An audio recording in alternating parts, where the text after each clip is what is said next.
He stepped into the courtroom alone, no lawyer, no supporters, just the quiet strength of a man who had survived coups, corporations, and colonizers. But today, he had to face a man in a robe with a gavel in one hand and arrogance in the other.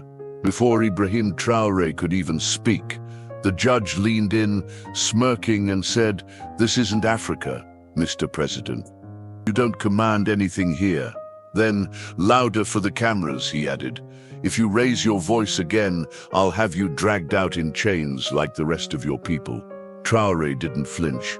He moved forward, placed a red folder on the bench, and calmly replied, "Your robe may be clean, but your hands are not." The judge laughed, but the laugh died when Traoré opened the folder. "Your Honor," Traoré added, "these are your chains. You just haven't felt them tighten yet." And what happened next? In just 9 minutes, the judge was in handcuffs, and the world was watching in awe. How did a quiet voice and a red folder bring down a man who thought he was untouchable? What did Traoré reveal that made the judge tremble? To understand the full story, we must go back to where it all began. That morning, the city wasn't buzzing with urgency or outrage. It felt like a day reserved for red carpets and public hangings. A strange kind of excitement filled the air. The marble steps of the federal courthouse were scrubbed as if preparing for a film set, not because justice demanded cleanliness, but because the media was already prepared. The courthouse was a stage, and justice, it had a camera crew and a PR team. Even the water bottles placed on the judge's desk weren't for hydration but for optics. The outside crowd, carefully curated. Protesters holding signs reading "Justice for Global Victims," most of whom didn't even know who Ibrahim Traoré was, were handed signs and sandwiches. It wasn't about meaning, it was about image. The crowd that sought fairness didn't get in, while those looking for scandal got front row seats. Inside, the atmosphere was rehearsed like a symphony. Every clap, every gasp, every movement was scripted, except for the man they all wanted to see fall, Judge Norman Whitaker. Whitaker entered the courtroom like a stage actor, stepping into the spotlight. His robes flowed behind him like velvet curtains, slightly oversized for drama, perfectly hemmed to flare when he sat. He wasn't just a judge, he was a brand, a former TV legal analyst turned federal showman. His courtroom was his theater, and he played the lead with relish. Before every major hearing, he checked lighting angles, even reminding his staff of his good side. His gavel, custom-made, a gift from a political donor, engraved with "Justice must be seen," and that was Whitaker's point. Justice wasn't about balance, it was about ratings. Every ruling he made had to trend, and the media loved him for it. He was quotable, clickable, entertaining, and most of all, predictable. Today he had every intention of turning the trial into a performance, with Ibrahim Traoré as the antagonist, meant to be humiliated while the world watched. Whitaker's grin widened as he took his seat, the cameras in place, the trap set, the audience ready. All that remained was for the accused to enter and bow. Long before Ibrahim Traoré arrived, the outcome of the trial had already been rehearsed behind closed doors. The prosecution's evidence, carefully selected, not for truth but for its narrative power. Photos without dates, testimonies without sources, documents stripped of context. The media had already received embargoed headlines. Traoré's denials fall flat, Judge Whitaker holds African leader accountable, and a masterclass in Western justice. The hearing itself was just a formality.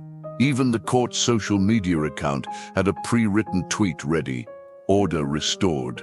But behind the grand optics, whispers lingered, whispers of offshore accounts, foreign mining companies funneling money through legal loopholes, of deals struck in backrooms that would doom resource-rich nations. Yet, none of these whispers made it into evidence. They had been filtered out by design. Even the court clerk, Ellis, knew something wasn't right, but was too afraid to act, at least not yet. When Ibrahim Traoré entered the courtroom, it felt less like a man walking in and more like the truth stepping into enemy territory. No security detail, no entourage, just one man with a red folder in his hand.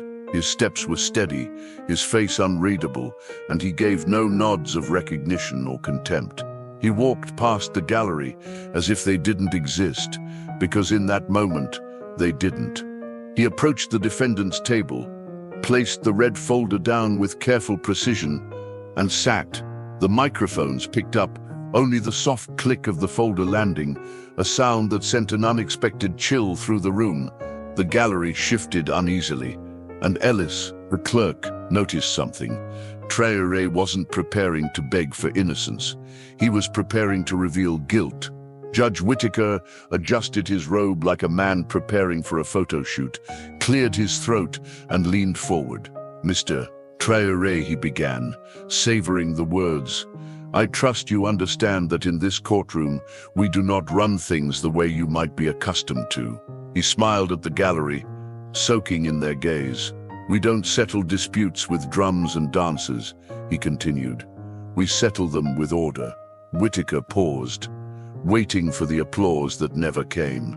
The room was eerily silent. The judge wasn't done. He leaned back, adjusted his chair, and continued. "You are a guest here, Mr. Traoré. You may have led people in your country, but in here, you are not a leader. You are a defendant." And yet Ibrahim Traoré remained still, unfazed. He didn't flinch, didn't defend his education, didn't acknowledge the insult. He just sat there, calm, composed. His fingers rested lightly on the red folder. The judge, sensing a shift, leaned in again, speaking in a lower, colder tone. "You know, men like you often mistake silence for strength, but here, silence can be very dangerous." He paused. "If you raise your voice again, I will have you dragged out in chains like the rest of your people." The room went cold. The phrase, "the rest of your people," lingered in the air like a dark cloud. Whitaker tried to smirk again, but it didn't land. His confidence had cracked. He cleared his throat and muttered, "Let's proceed." But the room had changed. The laughter had died down. Now, there was only silence, and in that silence, the truth began to grow. Then, for the first time, Ibrahim Traoré spoke quietly, but his voice was steady. "Your Honor," he said, "you speak of justice as if you own it." He paused, letting the weight of his words settle. "You speak of the law like it's untouched, but you forget that some of us have watched the law being sold." The judge tried to dismiss him. "This isn't the time for speeches," he said, but his voice wavered. The room had changed, and it wasn't just about the judge anymore. Traoré opened the red folder, placing the first page on the desk, followed by another and another. The room felt the shift, and Judge Whitaker knew. This was no longer about the case. This was about his own unraveling.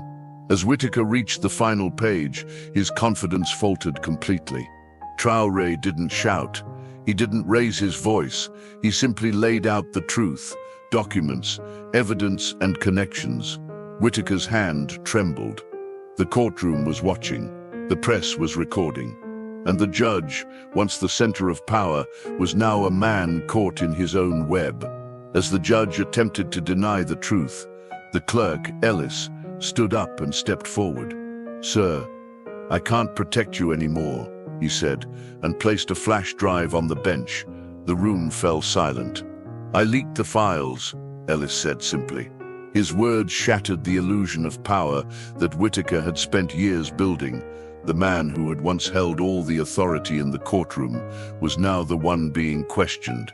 And then the arrest warrant was read. The room went still as the judge, once so confident, was led away in handcuffs. The cameras, the microphones, and the eyes of the world were now on him. Justice had not been about his performance. It was about the truth that Ibrahim Traoré had quietly, steadily, and calmly revealed. The world saw it. Justice doesn't need to roar, it just needs to be real.